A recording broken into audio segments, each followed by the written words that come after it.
साथ संगत जी, प्यार से कहना धान नगार जी, यहाँ सभी उपस्थित जो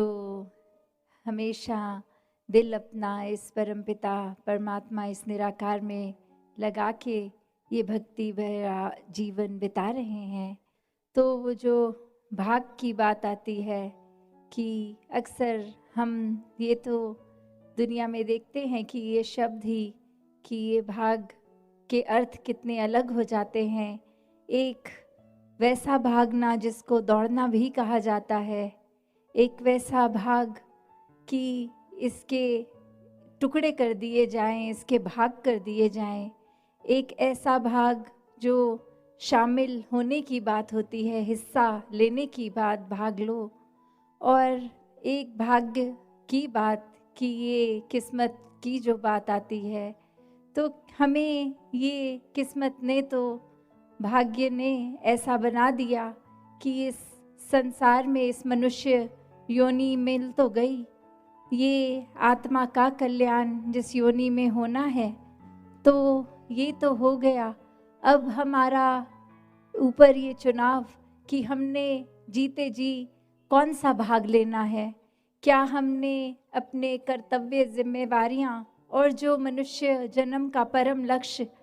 ये परमात्मा को पाना, अपने आप की पहचान करनी, इसमें कैसा भाग्य लेना है? वो भाग लेना है कि जिम्मेवारियों से इस लक्ष्य की प्राप्ति से दूर भाग जाएं या फिर इसका भाग बने। अक्सर संसार में कैसे वो समय भी ऐसे आते हैं कि हमें लगता है कि इस समय क्या हम घर परिवार की जिम्मेवारियों को पूरा करें या इस समय और कुछ किया जाए, तो बहुत ही ये तनाव से हो जाते हैं, ये दिमाग दिल बट जाता है, उसका भाग हो जाता है। तो बात वही कि जब ये परमपिता परमात्मा ही सब कुछ है, इसी के अंदर पूरा सृष्टि, पूरा ब्रह्मांड हमारे भीतर, सामने वाले के भीतर, वो बात जो हर किसी धर्म ग्रंथ में बताई गई कि मुक्ति के हकदार इंसान तुम इस मानव जीवन को जी के इस प्रभु परमात्मा को हर समय के लिए देख लो, ये ब्रह्म ज्ञान लेकर। तो ऐसा करने से फिर वाकई ही वो जीते जी मुक्ति के हकदार बनते हुए फिर जब ये श्वासें खत्म होंगी तो भी वो मुक्ति मिलनी संभव तभी होती है जब इस ब्रह्म ज्ञान के ऊपर चले, इस परमात्मा को हर समय देखें, इसके एहसास में रहें।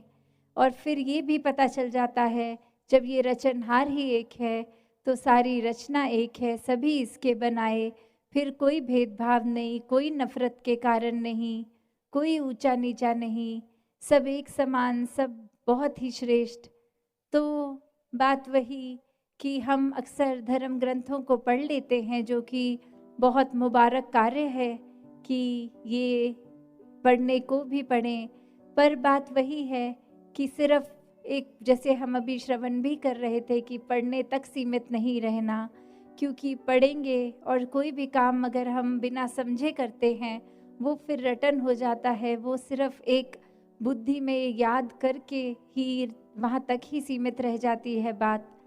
पर ये असली भक्ति तो भक्ति मार्ग पे रह के वो भक्ति में जीवन जीना है, वो कर्म करने हैं, तो ऐसे कर्मों के ऊपर केंद्रित करें। वरना तो वो कहानी हर एक ने पता नहीं कितनी बार सुनी होगी कि वो एक शिकारी जब तैयार करता है अपने शिकार से पहले और बहुत सारे बीज डाल देता है कि ये पंछी चिड़िया आके बीज खाएंगी, और उसी समय वो एक नेट से उनको पकड़ा जाया जा सकता है, वो पंछियों का शिकार किया जा सकता है। और उसी में एक पंछी ने सबको ये बात बता दी और वो फिर सिर्फ रटन रूप एक बार बार बोलते गए, शिकारी आएगा, दाना डालेगा, हम दाना नहीं खाएंगे, हम फंसेंगे नहीं। तो वही रटन की तरह करते तो रहते, और अब वो शिकारी को लगता कि ये तो समझदार हो गए हैं, मैं दाना डाल भी दूंगा तो ये मेरे झांसे में नहीं आएंगे। और फिर भी एक दिन चांस लेके जब वो ऐसा करता तो हर पंछी फिर वही रटन तो कर रहा है कि हम फंसेंगे नहीं, और फिर भी दाना डालते ही सब वो दाना चुगने जाते हैं और कैसे उस नेट में फंस के, वो जाली में फंस के वो शिकार बन जाते हैं। और जब शिकार बने भी गए तो भी यही बोली जा रहे हैं कि शिकारी आएगा, दाना डालेगा, हम नहीं फंसेंगे। तो बात वही, ये रटन का मार्ग भक्ति मार्ग नहीं है। ये एक परमात्मा को समझ के, देखकर, इससे प्यार करके फिर हर कार्य करना भक्ति बन जाता है। ऐसा जीवन ही जीना संतों ने सिखाया है कि कर्तव्यों से, अपने जिम्मेवारियों से पीछे नहीं होना, पर सबसे पहले प्राथमिकता फिर भी इस परमात्मा को ही देनी है। मन में सिर्फ परमात्मा जब होता है तो वहम भुलेखे, अंधविश्वास इत्यादि सब दूर होते जाते हैं, क्योंकि ये स्पष्ट होना, एक जीवन में वैसे भी हम कोई भी कार्य करें तो वो अंधाधुंध कार्य ना हो, उसके पीछे वो कारण पता हो कि हम अगर ऐसा कर रहे हैं तो क्यों, तो वो स्पष्टता होनी जैसे हर चीज़ में ज़रूरी है, वैसे ही आध्यात्मिकता का मार्ग, भक्ति का मार्ग, सबकी अपनी भक्ति, एक यूनिक रिश्ता अपना और परमात्मा का जो बनता है, तो ये हर एक को सही कारण से करना है, किसी डरावे से नहीं, किसी और कारण से नहीं कि घर पे सब कह रहे हैं सत्संग पे चलो तो एक किसी का मन रखने के लिए चले गए। सत्संग तो मन से की जाती है, सेवा सुमिरन निस्वार्थ होके, ये मन की तार परमात्मा से जोड़नी है तो निस्वार्थ होके, एक अपने किसी वजह से नहीं, एक डर से नहीं, सिर्फ और सिर्फ प्रेम के ऊपर आधारित है ये भक्ति का रिश्ता। तो अपने रूह की इस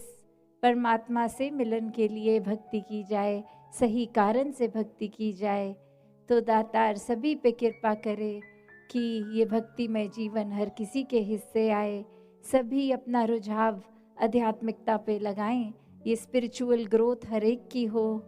हर कोई अपने आप को मानवता के लिए समर्पित सेवा में लगाए रखे, मन से सुमिरन इस परमात्मा के साथ लगन लगा के करता जाए। संतमति वालों के साथ ये सत्संग रूप सिर्फ उनकी बातें सुनकर कान तक नहीं, जीवन पे भी एक लागू की जाए, तो दातार हर एक पे कृपा करे, सभी की भक्ति और दृढ़ होती जाए। साथ संगत जी, दान निरंकार जी।